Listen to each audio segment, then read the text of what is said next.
Now, this is the second part of our second chapter, that is microorganisms, friend and foe. Microorganisms play an important role in our lives. Some of them are beneficial in many ways, whereas some others are harmful and cause diseases. So, let us start how they are our friend. It means how they help us, how they are friendly to us. So, microorganisms are used for various purposes. They are used in preparation of curd, bread, cake, or they are also used in beverage industry.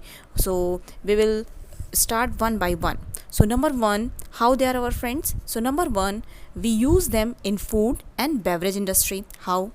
Bacteria help us in many ways. One of the most common uses is in making curd from milk. As you know, curd is made up of milk. So if suppose you have a little bit curd and you are adding this curd into fresh milk, after some time the whole milk changes into curd. How it happens? One bacteria, that is lactobacillus, and other commonly called lactic acid bacteria, that is LAB. They all grow in milk and convert it to curd. During growth, the LAB produce acids that coagulate and partially digest the milk protein. What is the milk protein? That is casein. A small amount of curd added to the fresh milk, it works as a starter that contain millions of LAB, that is lactic acid bacteria, which at suitable temperatures multiply and thus converting milk to curd. So we can say from here it helps in preparation of curd. Now another microorganisms, these lactobacillus is also used in cheese and paneer production. Okay, other microorganisms such as fungi like mushrooms and morels, they are edible and are rich in nutrition. So apart from mushrooms, seaweeds are also consumed in many parts of the world such as Japan and China. They are using these fungi in a very large way. Yeast is commonly employed in preparing food items like bread, cakes, idli, dosa, dhokla. Okay, so have you ever noticed the tiny air bubbles in cakes, bread, and even idlis? As you are eating cake, so in mid of the cake, you will check that there are small holes. So why are they? In bread, there are small holes. Even in idlis, when you are eating the idlis, one bite take inside the mouth and the second bite which is in your hand, you will check there are small holes. Actually what they are, so this is because the yeast in the dough respires anaerobically. What is the meaning of anaerobically? It means in absence of oxygen. Clear? So the respiration happens in absence of oxygen and ferments the dough to produce carbon dioxide gas, which leaves behind holes as it moves up. The dough hence rises. Yeast is also used in breweries for making wines by the process of fermentation. In this process, the yeast ferments the sugar to form alcohol. So it is clear now that why there are holes in between the idli or cake or bread. So understood? Because yeast reproduces rapidly and produces carbon dioxide during respiration. Bubbles of the carbon dioxide gas fill the dough and increase the volume. So this is the basis of the use of yeast in the baking industry for making breads, pastry and cakes. Look the picture given in your book, figure number 2.6. As you are looking that there is a raised maida. So why it is raised? Because of the process of fermentation, and that is done by yeast, which produces anaerobically. It means in absence of oxygen. Clear? Now the another one use is commercial use of microorganisms. So in commercial way, microorganism is used in beverage industries. Clear? So yeast is also used in breweries for making wines by the process of fermentation. So in this process, the yeast ferments the sugar to form alcohol. So microorganisms are used for the large scale production of alcohol, wine and acetic acid. What is acetic acid? Vinegar that you are using in chow mein. Yeast is used for commercial production of alcohol and wine, and for this purpose yeast is grown on natural sugars. So where you will get natural sugars? So it is present in grains like barley, wheat, rice, and crushed fruit juices. So clear? So how you will demonstrate fermentation of sugar into alcohol by yeast? So for this, a small activity I am telling you. This one, through this activity you can understood what is the process of fermentation, or how the fermentation process occur. So for this, what materials required to you? Half teaspoon of yeast you can get it from market, sugar, cups, and some warm water. Now what procedure you have to follow? Take 3-4 teaspoons of sugar and mix it well in the warm water taken in a cup. You have taken in a cup, you have taken some warm water, and there you have added 3-4 teaspoon of sugar, and then you have mixed it. Next, now add half teaspoon of yeast into the sugar solution and stir it. Clear? Now cover the cup for few hours. After some time, after some hour, what you will observe? Now you will observe here that a smell of alcohol. Once you open the cup after 4-5 hours, you will check there is a different sugary smell is coming out, and actually that is the smell of alcohol. So this smell of alcohol is due to the fermentation of sugar by yeast. So clear? What is fermentation? The process of conversion of sugar into alcohol. The process of conversion of sugar into alcohol is known as fermentation. And as I told you that natural sugar, which is present in barley, wheat, rice, crushed fruit juices. So these all kind of natural sugars on the yeast is grown on them, and then after, because of fermentation process, it convert into alcohol, and the whole process is known as fermentation. It is a very important process. And you know who discovered this process? It was discovered by Mr. Louis Pasteur. So Louis Pasteur was the discoverer of this process, that is fermentation, in 1857. So clear? Okay. Now another use of microbes. So microbes in the field of medicine, or we can say medicinal use of microorganism. Okay. So microorganisms like fungi and bacteria are used to prepare medicines. Which kind of medicines? To whom we are calling antibiotics, that treat diseases in humans or animals or even plant. So whenever you fall ill, the doctor may give you some antibiotic tablets, capsules, or injections, such as of penicillin. So the source of these medicine is microorganisms. These medicines kill or stop the growth of the disease causing microorganisms in our body. So such medicines are called antibiotics. So these days a number of antibiotics are being produced from bacteria and fungi. Some antibiotics, commonly antibiotics, you also know this, and maybe you have eaten when you are suffering from fever or some any bacterial disease. So some antibiotics like streptomycin, tetracycline, erythromycin are some of the commonly known antibiotics which are made from fungi and bacteria. So the first antibiotic was penicillin. It was penicillin, and it was discovered by Mr. Alexander Fleming using the fungus called penicillium. So through a fungi, penicillium, Alexander Fleming has discovered first antibiotic. It was penicillin. So keep in mind some other antibiotics, as I told you. So how these antibiotics are formed? Actually, the antibiotics are manufactured by growing specific microorganisms and are used to cure a variety of diseases. Antibiotics are even mixed with the feed of livestock and poultry to check microbial infection in animals. So to check the microbial infection in animals, what these antibiotics are done? So these antibiotics are mixed with the feed. So whatever they are eating in livestock eating, we are mixing these antibiotics in their feed, and even in poultry also, to check their infection. So they are also used to control many plant diseases. So but very important things are, lots of important things are there to keep in mind when you are taking antibiotics. What? So it is very important to remember that antibiotics should be taken only on the advice of a qualified doctor. Also, you must finish the course of prescribed by the doctor, because every antibiotics has a limited period of time. Means you have to take them or you have to, doctor prescribed you for the limited time. You have to not take it properly permanently. because if you take antibiotics when not needed, or in wrong doses, or in permanent way, it may make the drug less effective when you might need in the future. So you have to take it in very properly.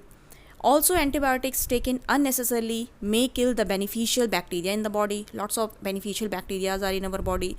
So what happens if you'll take these antibiotics in wrong doses or unnecessary? So these all friendly bacteria which is present in your body, they may die. Okay. So antibiotics, however, are not effective against cold and flu. Why? Because these are viral diseases, and as you know that these antibiotics are only beneficial in bacterial infections. Now next, how microorganisms are helpful to us. So in vaccines, you know about vaccines? Wait, I'm telling you. When a disease carrying microbe enters our body, the body produces antibodies to fight these with these disease carrying microbes or invader. So the body, as you know that WBC is the guard of our body. As any foreign particles enter to our body, what happens? These WBC start fighting with them, and they produce antibodies. So the body also remember how to fight the microbes if it enters again. So if dead or weakened microbes are introduced in a healthy body, the body fights and kills them by producing suitable antibodies. So the antibodies remain in the body, and we are protected from the disease causing microbes. This is how a vaccine works.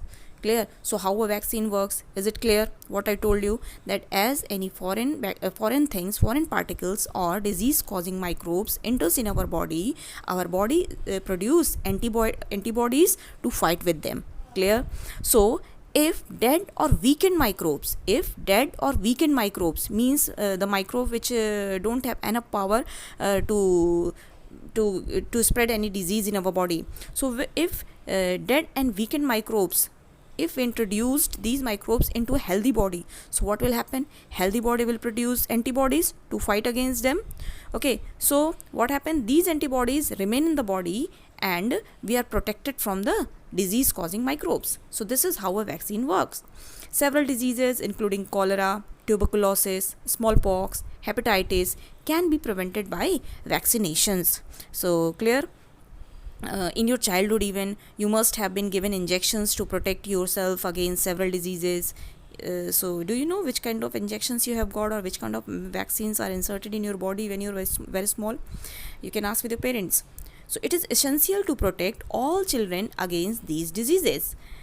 Necessarily, vaccines are available in the nearby hospitals. You might have seen the advertisement on TV and newspaper regarding protection of children against polio under Pulse Polio program. You know that Amitabh Bachchan is the brand ambassador of that Pulse Polio program. Okay, so why these all happening? So that if the polio vaccines will be introduced into the small one's body, what will happen in future? They will never suffer from this disease. So polio drops, polio drops are given to the children which is from 0 to 5 years. Okay, so it is actually a vaccine. Polio drops is actually a vaccine. So a worldwide campaign against a smallpox has finally led to its eradication from most part of the world. These days, vaccines are made on a large scale from microorganisms to protect humans and other animals from several diseases. So these are the another use of microbes in the field of medicines. And yeast and bacteria are rich in vitamins, and so vitamin tablets are also made from them. Okay, so insulin, you know about insulin? Insulin is the hormone which is produced in our body. Okay, and it is released from pancreas. So this hormone, it is used to treat diabetic patients. So it can also be produced using certain bacteria. So this is all about how microbes or how microorganisms are helpful in the field of medicine. Now another use or another way we will understand how the microbes are helpful for us. Okay, the next is microbes enhance the soil fertility. So how microorganisms helpful in increasing soil fertility? Wait, I'm telling you. So some bacteria and blue-green algae, that is VGA, look the figure 2.7 pictures are given in your book. So these are able to fix nitrogen from the atmosphere to enrich soil with nitrogen and increase its fertility. As you know that nitrogen is the gas which is present in abundant, that is in 74%, that is in 74% is in the nitrogen is present in our atmosphere. And you know that our plants cannot take nitrogen in its direct form, so it is necessary to convert them in nitrate form. So that's why these microbes, these microorganisms, to whom we are calling biological nitrogen fixers, what they do, they take nitrogen, they take atmospheric nitrogen and they convert into nitrates. So certain bacteria like nitrobacter, rhizobium, about rhizobium already I told you in very first chapter. So rhizobium, which is present in the nodules of pulse family leguminous plant.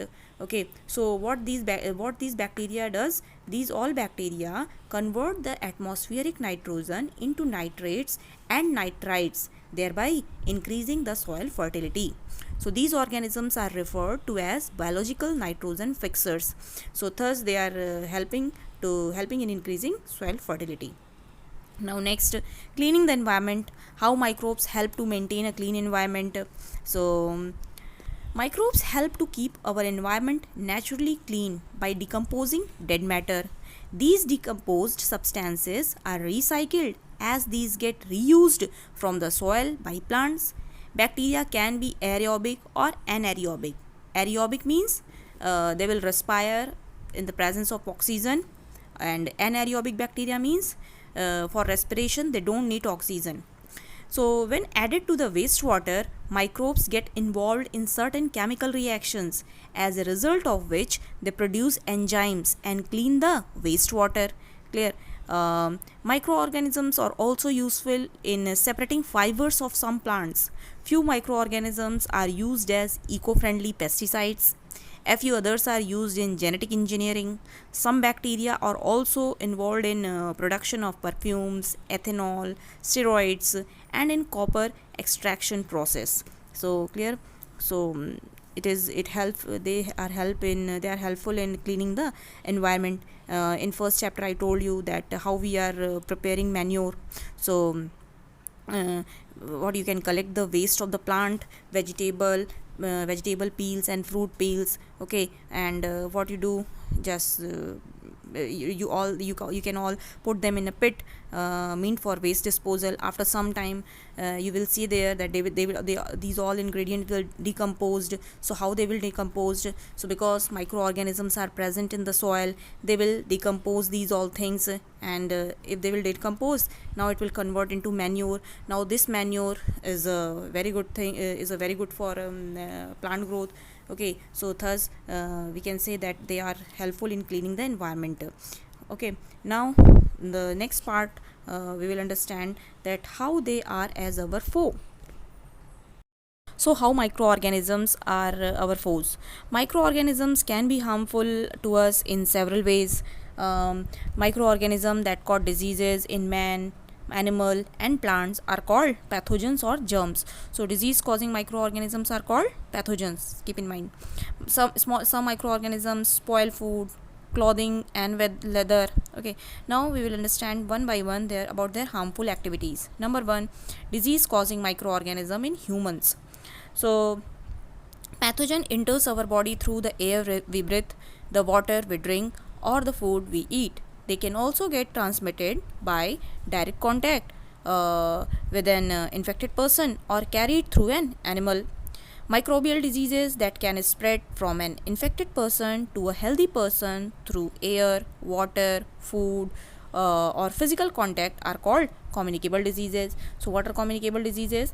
Diseases that can spread from an infected person to a healthy individual through air, water, or direct contact are called communicable diseases. Some example of communicable diseases like cholera, common cold, chicken pox and tuberculosis. So how the disease is transmitting from one infected person to another. One example I am telling you. Suppose you are sitting in a class and one student or one boy is suffering from common cold. So what happened?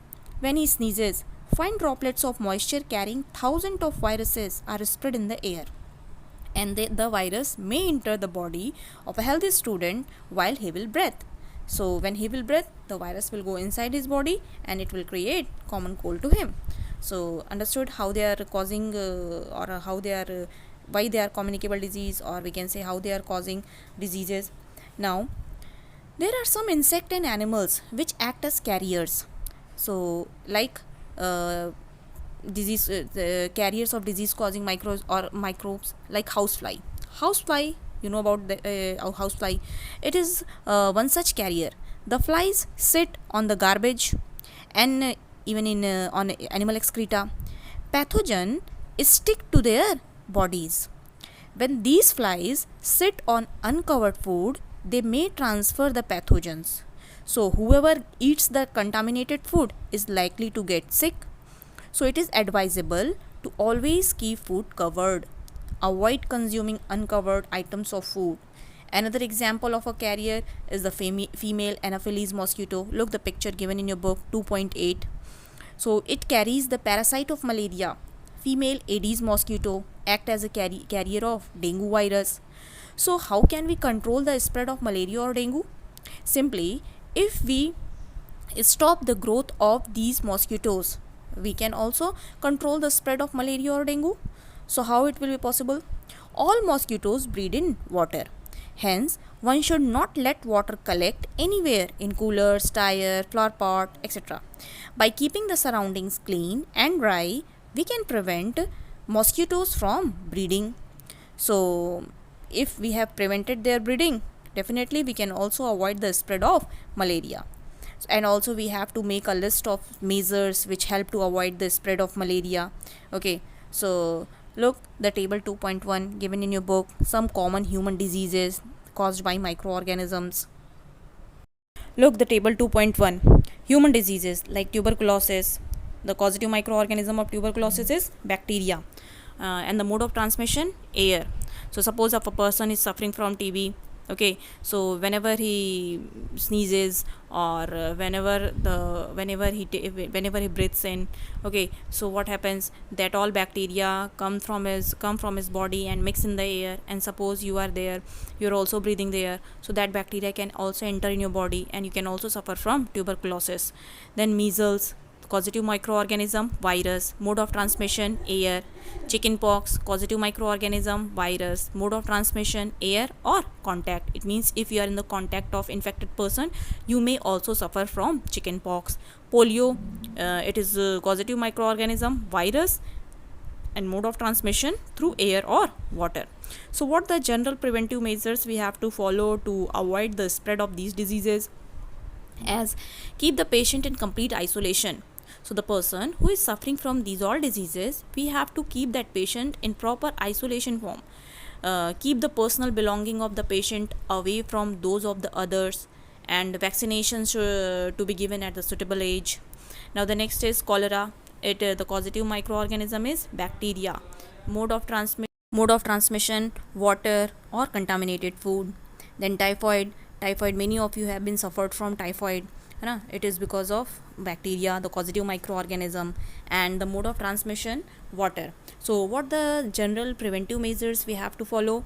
Maintain personal hygiene and good sanitary habits. As before and after eating the foods, we have to wash our hand very properly. Whenever you are coming from school or whenever you are coming from outside, you have to properly wash your hand, legs, even face also. Okay, and then consume properly cooked food and boiled drinking water, and vaccination. Okay, now the next is hepatitis B. The causative microorganism is virus, and the mode of transmission, water. So what are the preventive measures we have to follow? Drink boiled drinking water, vaccination. Last is malaria, caused by protozoa. Mode of transmission, mosquito. What the safety measure or preventive measure we have to follow? So we have to use mosquito net and repellents, okay, spray insecticides and control breeding of mosquito. So how you will control the breeding of mosquito? Because as you know that breeding mosquitoes breed in collective waters, so we have to not allow water to collect in our surroundings. So it was totally some common diseases, how they are affecting humans, their mode of transmission, and few general methods of prevention I have explained here. Now we have to understand the disease causing microorganism in animals. So several microorganisms not only cause diseases in human and plants but also in other animals. For example, anthrax is a dangerous human and cattle disease caused by a bacterium. Foot and mouth disease of cattle, which is caused by a virus. To commonly we are calling foot and mouth disease FMD, where F for foot. So where F for foot, M for mouth, D for disease. So full name of FMD is foot and mouth disease of cattle, which is caused by a virus. Now we will understand the disease causing microorganism in plant. So first of all, we have studied how they are creating or how they are causing disease in human. Secondly, I told you that how they cause disease in animals. Now it is the time to understand that how they cause disease in plants. So several microorganisms cause diseases in plant like wheat, rice, potato, sugarcane, orange, apple and others. The disease reduce the yield of the crop. What happened? That because of these the diseases, what happened? They reduce the yield of the crops. Look here in table 2.2 for such a plant disease are given. So they can be controlled by the use of certain chemicals which kill the microbes. Look the table, you can understand very properly. Number 1 is citrus canker. So bacteria, microorganism cause this, and the mode of transmission is air. And look the picture in lemon. Normally in citrus fruit this disease happens. And second is rust of wheat caused by fungi. Mode of transmission air and seeds. As the seeds are scattering, suppose infected seeds are scattering from infected portion of the plant to the healthy portion of the plant or the healthy plant, so definitely the healthy plant will also suffer from this disease. Then yellow vein mosaic of bhindi, that is caused by virus, and the mode of transmission is insect. Clear? Now the next thing what we have to understand, the next topic is food poisoning. So do you know about food poisoning? What is food poisoning? Okay, I am telling you about food poisoning through an example. Suppose you are invited by your friend to a party, okay, in his birthday party, and you ate a variety of food stuff there. And on reaching home, you started vomiting. Okay, so it means you had to be taken to a hospital. The doctor said that this condition could be due to food poisoning. So what is food poisoning here? Food poisoning could be due to the consumption of food spoiled by some microorganisms. It means whatever you have eaten in the party, that food was spoiled. How it has been spoiled? Just because of some microorganisms. Clear? Microorganisms that grow on our food sometimes produce toxic substances. Toxic substances, you know? Okay, so the poisonous substances. So these make the food poisonous, causing serious illness and sometimes even death also. So it is very important that we preserve food to prevent it from being spoiled. Clear? So any food, suppose that you have to eat, make sure that food should not be spoiled by any microorganism. Clear? That should be pure, fresh, then only you have to eat. Otherwise you have to follow different food preservation technique to preserve the food, so that next time you can eat safely. Clear? So what are the techniques of food preservation, or what is the food preservation? This topic we will discuss here. So in chapter 1 already you have understood about the method used to preserve and store food grains. So there we have stored food grains. So how do we preserve cooked food at home? You know that the bread left unused under moist condition is attacked by fungus. The moist bread, if suppose you have leftover bread, sometimes maybe you have seen that there are moist cottony substances are spreading all over the bread. Okay, so that is what? That is a microorganism called fungus, and that bread is not suitable for eating. It means that bread had been spoiled through microorganisms. So Now suppose as Paheli and Bujo, two characters are there. So one example is given in your book. Paheli suppose bought some mangoes, but she could not eat them for a few days. Later she found that they were spoiled and rotten, but she knows that the mango pickle her grandmother makes does not spoil for a long time. It happens in your home, lots of pickles are there, mango pickles, lemon pickles, okay, and then chili pickle. So mango pickles, what happened, the mango pickle, once suppose they have been made, and for 2-3 years they are kept as it is, you can eat anytime. So how, why they are not spoiled? Okay, so the question should be in your mind. Now we'll study about some common methods to preserve food in our homes. We have to prevent it from the attack of microorganisms. So look, the number one method of preservation is chemical method.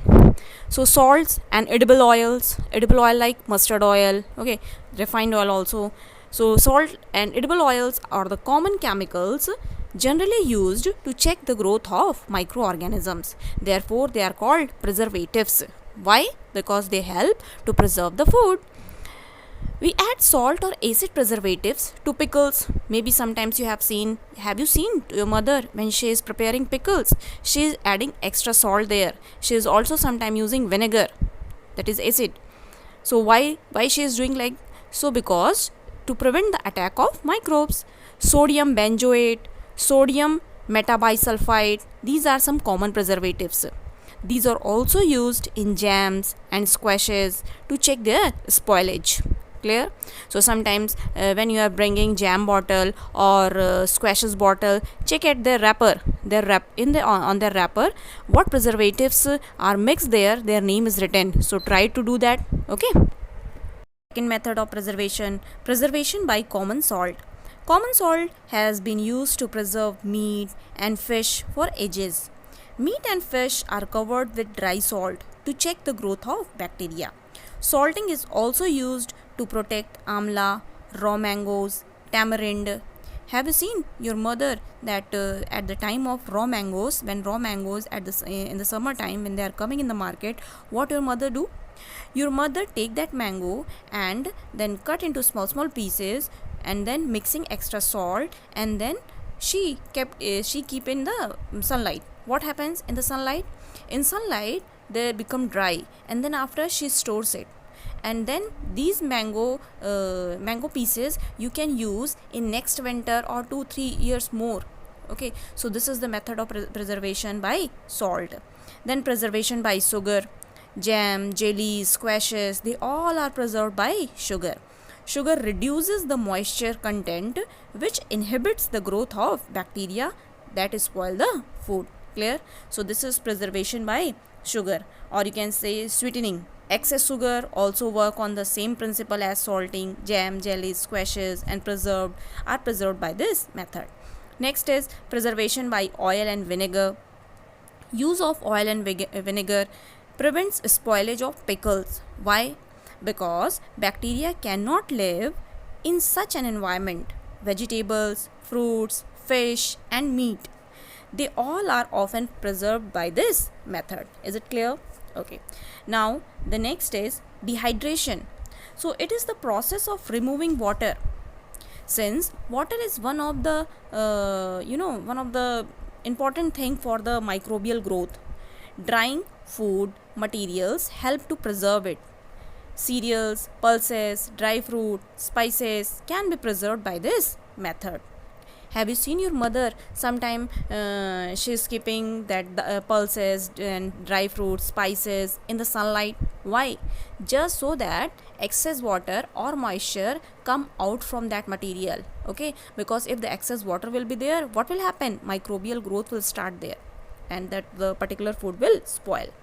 Next is canning. So after sterilization, food items are canned in airtight containers. These help to keep away microbes. Clear?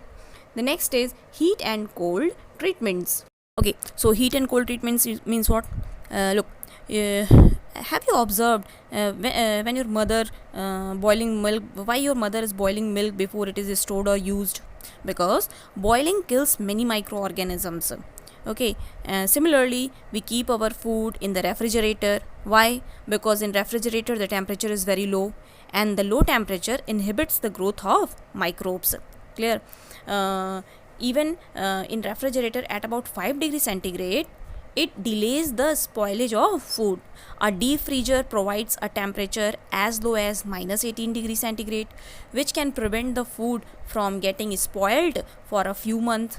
Refrigeration can only delays, but it does not completely rule out the possibility of the food spoilage. So keep in mind, it's a very important point, that what we are thinking, if suppose any food is there, we are keeping in refrigerator and we are thinking that our food is safe, but actually you have to keep this thing in mind, that refrigeration only delays, it does not completely finish the growth of the microbes there. It only delays the possibility of food value spoilage. If the food is taken out of the freezer, the microbes start growing again. So clear? Okay. So the next is pasteurization. What is pasteurization? You have seen pasteurized milk in the market. So I'm telling you, look, because pasteurized milk is you can consume pasteurized milk without boiling. Why? Because it is free from harmful microbes. So what happened in pasteurization? In pasteurization, the milk is heated to about 70 degrees centigrade for 15 to 30 seconds. Clear? And then suddenly chilled and stored. Clear? By doing so, it prevents the growth of microbes. This process was discovered by Louis Pasteur. That's why this is called pasteurization. So what we are doing in pasteurization method? In this method, first we are boiling our milk at about 70 degrees centigrade till 15 to 30 seconds. Then suddenly we chill the milk, and then we store them. So by doing this, what happened? It prevents the total growth of microbes in the milk. So and this method is known as pasteurization. Why? Because it was discovered by scientist Louis Pasteur. Clear? Okay, so this is all about the method of preservation or different techniques of preservation.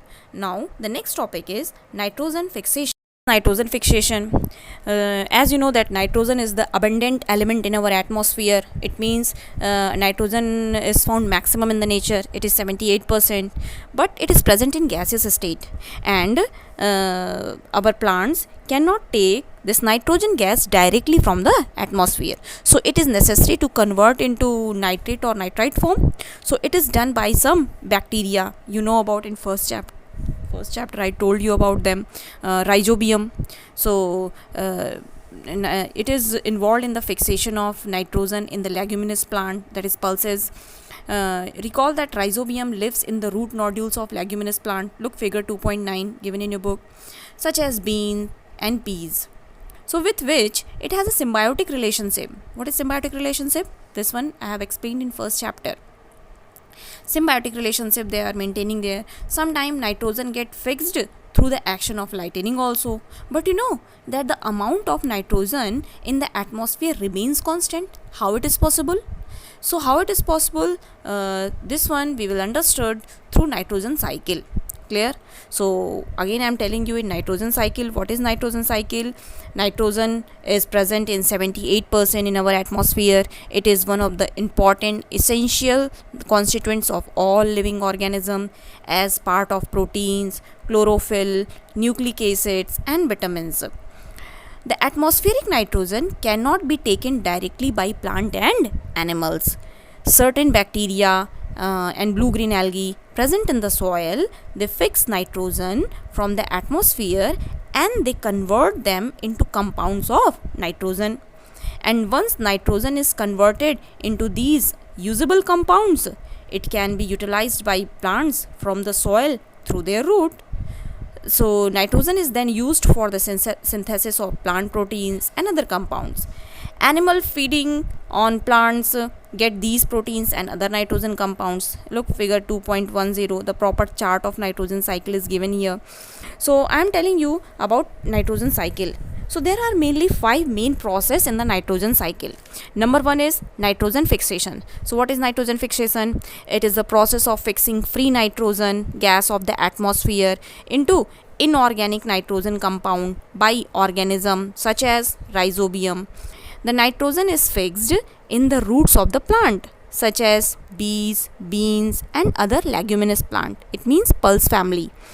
In addition to this biological process, lightning, volcanic eruptions, and forest fire, they also help in converting nitrogen into ammonia.